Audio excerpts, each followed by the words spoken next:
الله يا الله الله سبحان الله الله يا الله الله حمدا لله. اعوذ باللہ من الشیطان الرجیم.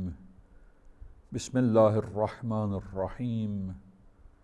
الحمد للہ رب العالمین والصلاة والسلام علی اشرف الانبیاء والمرسلین وآلہ الطیبین الطاہرین المعصومین.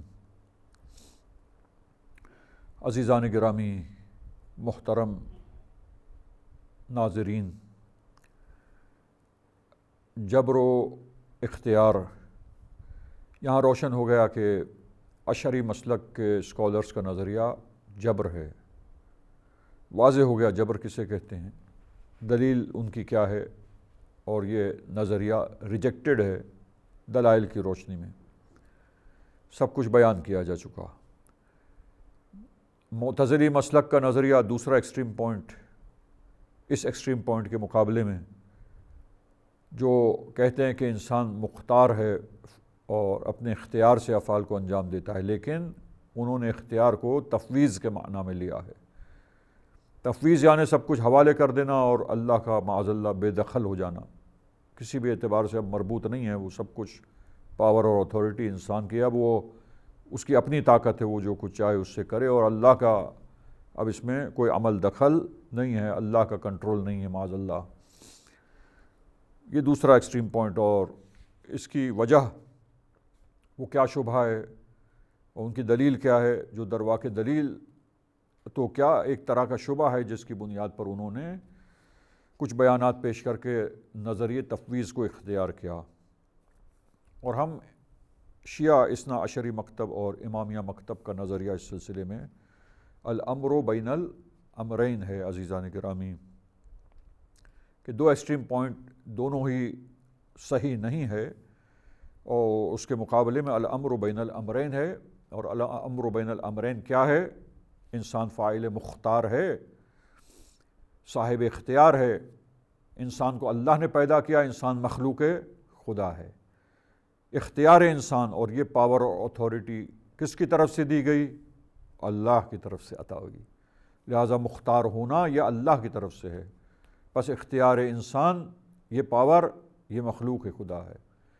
لیکن اس پاور کے بعد انسان کا عمل دخل کیا ہے؟ بس یہی تو، یہ پاور ہی یہی ہے کہ یہ پاور اور یہ اختیار کا جو سلسلہ اللہ نے قائم کر دیا انسانوں میں، اور یہ طاقت جو ارادہ کرنے کی اچھے یا برے کام کے، انسان کو یہ طاقت عطا کر دی. بس اس طاقت کے ذریعے اب کیا ہے؟ انسان اچھا ارادہ کرتا ہے یا برا ارادہ کرتا ہے، لیکن اس کا ارادہ کرنا یہ کس نظام کے ذریعے ہے؟ یہ سب کچھ، یہ سب نظام مخلوق خدا ہے. بس یہ سب کچھ، یہ اسباب جو اللہ نے انسان کو پیدا کیا اور انسان کے لیے یہ طاقت دی، یہ طاقت سبب بنی کہ وہ ارادہ کر سکے. ارادے کے بعد جو طاقت ملی ہے وہ طاقت سبب بنتی ہے کہ اچھے کام وجود میں آئیں. اور اسی طریقے سے برا ارادہ کیا ہے تو یہ طاقت ہی ہے کہ جس کی وجہ سے انسان برا ارادہ کرتا ہے، لیکن اللہ کے کنٹرول میں ہے. اللہ نے چھینا نہیں. کیوں؟ آزمائش کرے انسان کی، امتحان لیا جائے انسان کا، پرکھا جائے انسان کیا کرتا ہے. یہ طاقت جو عطا ہوئی ہے اس سے اچھا ارادہ کرتا ہے یا برا ارادہ کرتا ہے. جیسا ارادہ کرے اس کے بعد وہ طاقتیں اللہ نے اسے عطا کی ہیں کہ اپنے ارادے کو عملی جامہ پہنائے. ان طاقتوں کے ذریعے، اس انرجی کے ذریعے، پاور کے ذریعے جو اللہ نے اسے دی اور اللہ نے اسے عطا کی ہے وہ طاقت. تو عزیزان گرامی، آپ دیکھیے اور توجہ فرمائیے اس بات کی طرف کہ پس یہ سب کچھ مشیت الہی کے دائرے میں ہے. لہٰذا یہ سارا سلسلہ یہ مخلوق خدا ہوا، مخلوق ہونے کے دائرے سے باہر نہیں ہوا. لیکن اس کا مطلب یہ نہیں کہ انسان کا کوئی عمل دخل نہیں. ارادہ انسان نے کیا ہے. کیسے کیا؟ اللہ نے یہ عطا کیا ہے اسے کہ وہ ارادہ کر سکے. ارادے کے مطابق اس کو عملی جامہ پہنا یا اچھے کام کو انجام دیا ہے یا برے کام کو. کیسے کیا انسان نے؟ بھئی وہ اللہ کی دی ہوئی طاقت سے کیا، اللہ کے نظام کے مطابق کیا ہے، مشیت الہی کے دائرے میں سب کچھ ہے، اللہ نے ایسا چاہا کہ یہ نظام قائم کرے اور ایسے نظام کو برقرار کیا ہے تاکہ امتحان اور آزمائش کا فلسفہ اس کے ذریعے انسان کو دیکھا جائے کہ وہ کیا کرتا ہے، انسان کو آزمایا جائے کیا کرتا ہے۔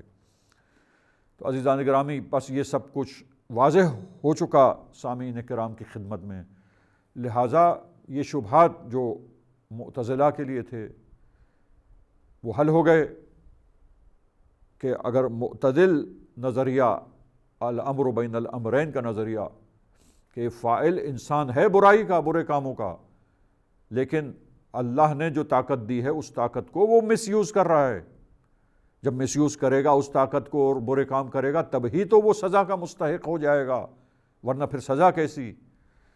اور اس طرف سے اشعری مسلک کے لیے کہ اگر ہم یہ اعتقاد رکھیں کہ انسان فاعل مختار ہے اور خود کر رہا ہے تو پھر وہ اس کے افعال مخلوق خدا ہونے سے نکل جائیں گے اور توحید در خالقیت کے ساتھ منافات اور ٹکراؤ ہو جائے گا، تضاد ہو جائے گا۔ تو عزیزان گرامی، ان کا جواب بھی واضح ہو گیا کہ نہیں، کوئی تضاد و ٹکراؤ نہیں ہے۔ فاعل مباشر چونکہ انسان خود ہے، مس یوز طاقت کو وہ کر رہا ہے، یہ نظام تو سب اللہ کا ہے، مشیت پروردگار ہے کہ یہ نظام ہو، آزمائش ہو، اسی نظام کے مطابق سب کچھ ہے، اور لیکن افعال مباشرتاً اور ڈائریکٹلی انسان انجام دے رہا ہے، لہٰذا ہم کہیں گے انسان عامل ہے، انسان عمل کرنے والا ہے، انسان فاعل ہے۔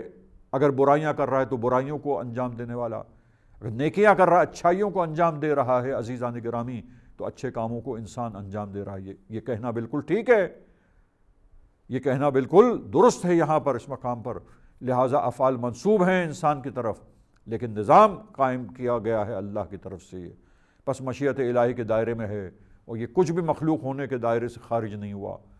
لہٰذا توحید در خالقیت کا نظریہ اور عقیدہ اپنی جگہ پر باقی، اور انسان کے فاعل مباشر ہونے کی وجہ سے اللہ کے نظام کے مطابق جو طاقت انسان کو ملی، وہ انسان کو یہ قدرت ہے کہ جیسے چاہے اس کو یوٹیلائز کرے۔ اب اچھائی کا ارادہ کیا اور نیکی کی ہے عملاً تو ثواب کا مستحق ہے، آزمائش بھی ہو رہی ہے، امتحان بھی لیا جا رہا ہے، اور تکالیف شرعیہ بھی سب ٹھیک ہے، اس کو کہنا کہ یہ کرو اور یہ نہ کرو، اور پھر اس کے بعد جیسا وہ کر رہا ہے اسی کے مطابق سزا اور جزا کا نظام، یہ سب کچھ بہت دقیق، منطقی اور خوبصورت نظام ہے عزیزان گرامی۔ لہذا الامر بین الامرین یہ شیعہ اثنا عشری مکتب امامیہ کا عقائد میں نظریہ ہے جو حق ہے اور جو عقیدہ بالکل ٹھیک ہے دلائل کی روشنی میں، اور یہی نظریہ دیکھیے عزیزان گرامی کہ ہم دیکھتے ہیں کہ ائمہ اطہار علیہم الصلاۃ والسلام سے یہی چیز منقول ہے، یعنی روایات میں بھی عقلی دلائل کے ساتھ ساتھ ہم روایات میں نقلی دلائل میں بھی یہ چیزیں ہمیں ملتی ہیں، یہ چیزیں ہم دیکھتے ہیں۔ آپ دیکھیے اصول کافی میں شیخ محمد بن یعقوب کلینی رحمۃ اللہ علیہ نے اصول کافی جلد اول یعنی پہلی جلد کافی کی، اس میں روایت جو ہے نقل کی ہے، اور اسی طریقے سے کتاب توحید میں بھی محمد بن علی ابن بابویہ نے کتاب توحید میں بھی اس کو جو ہے وہ نقل کیا ہے اس روایت کو، اور اس قسم کی اور روایتیں بھی ہیں، تحقیق کرنے کے بعد یہ دیگر روایتیں بھی اس باب میں ملتی ہیں۔ تو آپ دیکھیے کہ یہ روایت ہے امام جعفر صادق علیہ الصلاۃ والسلام سے منقول ہے، اور اس روایت میں ہمارے چھٹے امام اور ہمارے مولا فرزند رسول امام جعفر صادق علیہ الصلاۃ والسلام ارشاد فرماتے ہیں کہ لا جبر ولا تفویض ولکن امر بین الامرین، کہ جبر نہیں ہے، حقیقت حال یہ ہے، مولا فرماتے ہیں کہ جبر نہیں ہے، یعنی انسان مجبور محض نہیں ہے، ولا تفویض، اور نہیں ایسا ہے کہ سب کچھ اللہ نے انسان کے سپرد کر دیا اور وہ اس کی گویا مستقل کوئی طاقت ہو گئی ہے جو اللہ کی مشیت کے دائرے سے باہر ہے اور اللہ کے کنٹرول سے باہر ہے، سب کچھ اب وہی کر رہا ہے، اور کسی بھی اعتبار سے یہ چیز ریلیٹڈ نہیں ہے اب اللہ کے نظام سے، مشیت الہی سے، ایسا نہیں ہے، تفویض نہیں ہے۔ مکمل طور پہ سپرد کر دینا اور اس انسان کے حوالے کر دینا، اور اب سب کچھ انسان کا پاور ہو گیا، اس کا اپنا مستقل پاور ہو گیا، اور اب کسی بھی طریقے سے نظام ریلیٹڈ نہیں ہے اللہ تعالیٰ کے ساتھ. نہیں، ایسا نہیں ہے. تفویض نہیں پائی جاتی. حقیقت حال یہ کہ نہ جبر ہے نہ تفویض، ولیکن امر بین الامرین. لیکن حقیقت حال ان دونوں ایکسٹریم پوائنٹس کے بیچ میں ہے، درمیان میں ہے، کہ انسان فاعل مختار بھی ہے، ہاں جی، اپنے ارادے اور اختیار سے کاموں کو انجام دے رہا ہے. بالکل اس کی طرف منسوب ہیں یہ افعال، اس معنی میں کہ اللہ کی دی ہوئی طاقت جو اللہ نے اسے عطا کی ہے، اس کے ذریعے اس کو مس یوز کر کے برائی کا ارادہ کرتا ہے، یا اس کو صحیح یوز کر کے اس طاقت کو اچھے کاموں کا ارادہ کرتا ہے، اچھائیوں کا. پھر ارادے کے بعد اپنے ارادے کو عملی جامہ پہنانے کے لیے اللہ نے طاقت دی ہے، اس انرجی کے ذریعے، اس طاقت کے ذریعے یا برے کام کو وجود میں لاتا ہے. پس کہا جائے گا کہ انسان وجود میں لایا فاعل مباشر ہے، لیکن یہ سب اسباب اللہ کے ہیں. پس یہ سب کچھ نظام مخلوق خدا ہے، اور مخلوق خدا ہونے کے دائرے میں ہے، انسان کی طرف بھی منسوب ہے، لیکن ایک اعتبار سے یہ سارا نظام اللہ سے وابستہ ہے اور اللہ کی طرف منسوب ہے. لہٰذا توحید در خالقیت بھی ہے، اور خود انسان ان افعال کو وجود میں لانے والا ہے، فاعل مباشر ہے، ان کاموں کو انجام دینے والا ہے. بس چونکہ وہ انجام دینے والا ہے اللہ کی عطا کردہ طاقت سے، یہ اس کی آزمائش ہے، امتحان ہے. اب اس نے جو کیا اسی کے مطابق اسے جزا یا سزا ملے گی. عزیزان گرامی، بس دیکھیے چھٹے امام ہمارے بہترین اور خوبصورت انداز میں ایک ہی جملے میں عزیزان گرامی اس حقیقت کو ہم سب انسانوں کے لیے اور اہل ایمان، اہل اسلام کے لیے روشن فرماتے ہیں کہ لا جبر ولا تفویض ولکن امر بین الامرین. اور اسی طرح مولا کائنات امیر المؤمنین علی بن ابی طالب علیہ السلام ایک مرتبہ کام کر رہے تھے زمین پر، بیلچہ ہاتھ میں تھا، اور آ کے کسی سائل نے سوال کیا کہ مولا یہ بتائیے کہ انسان جو ہے وہ مجبور ہے اپنے کاموں میں، اور یہ جو کام انجام دے رہا ہے وہ اللہ کی طرف سے ہے یا تفویض ہے، اور اختیار رکھتا ہے، اور اختیار رکھتا ہے تو کتنا اختیار رکھتا ہے. میں مفہوماً بیان کر رہا ہوں بات کو. تو مولا نے کہا کہ اختیار کتنا ہے؟ تو کہا کہ ایک ٹانگ کو اٹھا لے جو زمین سے تو نے ٹکائی ہوئی ہے. اس نے ٹانگ کو اٹھا لیا. اب مولا کہتے ہیں کہ دوسری ٹانگ کو اٹھا لے. تو کہا مولا یہ کیسے ہو سکتا ہے، دوسری ٹانگ کو تو میں اٹھانے پر قادر نہیں ہوں. تو مولا اسی بات کو روشن کر رہے ہیں کہ انسان اختیار رکھتا ہے اور اپنے اختیار سے عمل کرتا ہے. یہ ٹانگ تو نے اٹھائی، ایک ٹانگ زمین سے، لہٰذا یہ اختیار ہے انسان کا، اور اللہ نے یہ اختیار تجھے دیا ہے. لیکن کیا تفویض ہے اس طرح کہ جو چاہے تفویض اور سپرد کر دیا، اب سب کچھ وہ خود ہی انسان ہے اور وہ کسی طریقے سے نظام اللہ سے مربوط نہیں ہے؟ دوسری ٹانگ کو اٹھا لے. وہ دوسری ٹانگ کو تو مولا نہیں اٹھا سکتا. بس سمجھ لے کہ تفویض اور مکمل اس طرح اللہ نے سپرد نہیں کیا گیا کر دیا کہ اب کسی بھی طریقے سے اللہ سے وہ نظام وابستہ نہیں ہو. نہیں، اللہ سے وہ نظام وابستہ ہے، اللہ کی مشیت کے دائرے میں ہے. اور عزیزان گرامی، بس مولا کتنے خوبصورت انداز میں سمجھا رہے ہیں کہ الامر بین الامرین ہے. نہیں انسان مجبور محض ہے، نہیں انسان کاملاً ایسا ہے کہ اب اس کو اس طرح طاقت مل گئی کہ اب اس کی ہے اور کسی بھی طریقے سے اللہ سے مربوط نہیں. نہیں عزیزان گرامی، بلکہ ایک معتدل نظریہ، اعتدال کے ساتھ ایک بیچ کا نظریہ ہے کہ انسان کے افعال ہیں، بے شک کہا جائے گا کہ یہ افعال انسان کے ہیں اور اس نے انجام دیے، لیکن یہ نہیں ہے کہ وہ اللہ کی مشیت سے باہر ہو، مشیت خدا کے دائرے سے باہر نکل چکا ہو مسئلہ، اور اس طریقے سے تفویض ہو چکی ہو کہ سب کچھ اب وہ مستقل اسی کی طاقت ہے. نہیں، وہ اللہ کے ساتھ مربوط نظام ہے، اللہ کی مشیت سے قائم نظام ہے. لہٰذا عزیزان گرامی، روایات میں اور سنت میں یہی نظریہ الامر بین الامرین کا ہمارے سامنے روشن اور واضح ہوتا ہے. عزیزان گرامی، لہٰذا خلاصتاً میں 2 جملوں میں بات کو خلاصہ کروں، سمرائز کروں اور آج کے اس پروگرام کو ہم عزیزان گرامی اختتام تک پہنچا دیں۔ بس واضح ہو گیا، روشن ہو گیا کہ ایک ایکسٹریم پوائنٹ پر اشعری مسلک کا نظریہ ہے انسان مجبور ہے، یعنی سب کچھ اللہ کے افعال ہے، انسان کا کوئی عمل دخل نہیں۔ یہ نظریہ باطل نظریہ ہے، درست نہیں ہے، دلائل کی روشنی میں بیان ہو چکا۔